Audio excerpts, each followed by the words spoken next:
Bullet virus ಅಂತೀವಿ ನಾವು. ಅದು ಬ್ರೈನ್ನಲ್ಲಿ ಕೂತ್ಕೊಳ್ಳುತ್ತೆ. ಎಷ್ಟು ಈಸಿ ಅಂದರೆ ನೀವು ಈ ಪೇಷಂಟ್ನ ನೀವು ಎಲ್ಲೂ ಯಾವ ಹಾಸ್ಪಿಟ್ಲಲ್ಲಿ ನೋಡಲಿಕ್ಕೆ ಸಾಧ್ಯವಿಲ್ಲ.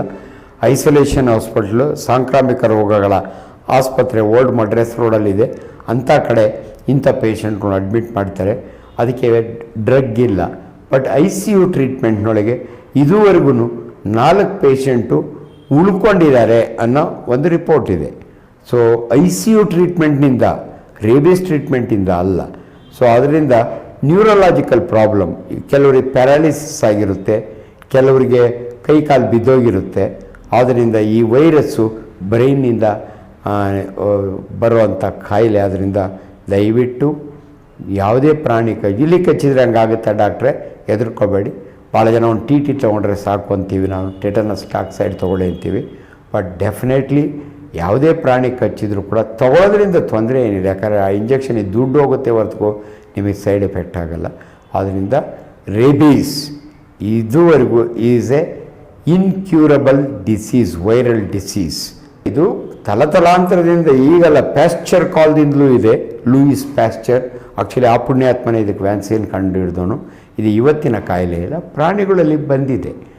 ಯಾವಾಗ ಶುರುವಾಯಿತೋ ಗೊತ್ತಿಲ್ಲ. ಈಗ ಹೆಂಗೆ ನಮಗೆ ವೈರಲ್ ಕಾಯಿಲೆಗಳು ಮೂಗಿನಿಂದ ಬರ್ತಾವಲ್ಲ, ಅದೇ ಥರ ಪ್ರಾಣಿಯಲ್ಲಿ ತಲತಲಾಂತರದಿಂದ ಇದೆ. ತುಂಬ ಜನ ಎಕ್ಸೆಸ್ ಆಫ್ ಹೀಟ್ನಿಂದ ಬಂತ, ಬೇಸಿಗೆ ಒಳಗೆ ಬಂತ, ಹಂಗೇನು ಇರೋದಿಲ್ಲ.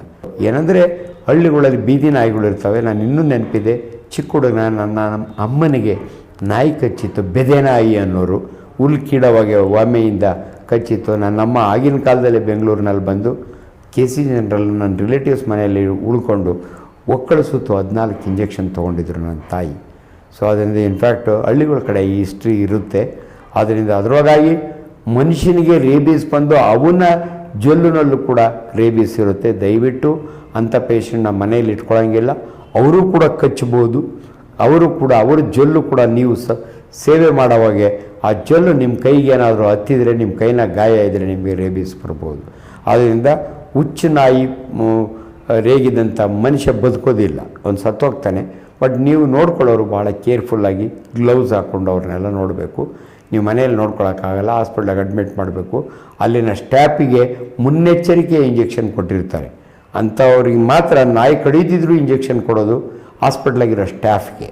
ಸೊ ಅದರಿಂದ ನೀವು ವೆಟರ್ನರಿ ಡಾಕ್ಟ್ರುಗಳು ಕೂಡ ತಗೋತಾರೆ ಕೆಲವು ಸಮಯ, ಅಪ್ಪಿ ತಪ್ಪಿ ಬರ್ಬೋದು ಅಂತ. ಅದು ಇಂಪಾರ್ಟೆಂಟ್.